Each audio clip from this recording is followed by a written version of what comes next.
Hello, আসসালামু আলাইকুম। আজকে আমি এসেছি আবার জুরাইনে অবস্থিত এটিএম জাহিদের এভিয়ারিতে। একজন পাখি প্রেমীর জন্য তার এই ফ্লাইং কেসটি সত্যি এক স্বপ্নের মতো। এতগুলো পাখিকে একসঙ্গে এভাবে উড়তে দেখা মন ভরে দেয়। পাখিদের জন্য এমন একটি প্রশস্ত মুক্ত পরিবেশ তৈরি করার জন্য জাহিদকে অসংখ্য ধন্যবাদ। তার এই প্রচেষ্টা সত্যি প্রশংসনীয়। শুভকামনা রইল তোমার জন্য।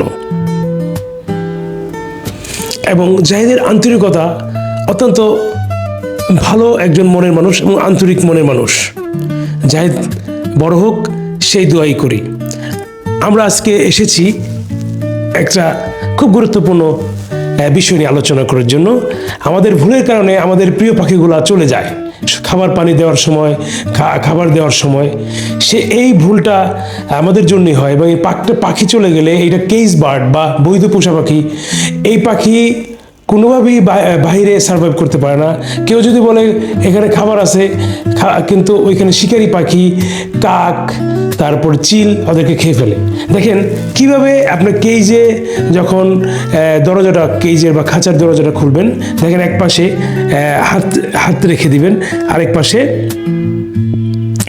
আবার পানির পাত্র বা খাবার পাত্র বের করবেন।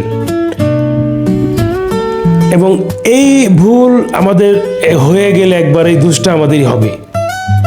খাঁচার ভিতর খাবার ও পানির বাটি বের করা বা প্রবেশ করার সময় কেজের দরজা বা প্রবেশপথে এক পাশে অবশ্যই হাত দিয়ে আটকে ধরে তারপর কাজটা করবেন। এতে পাখি হঠাৎ করে উড়ে যাওয়ার সুযোগ পাবে না।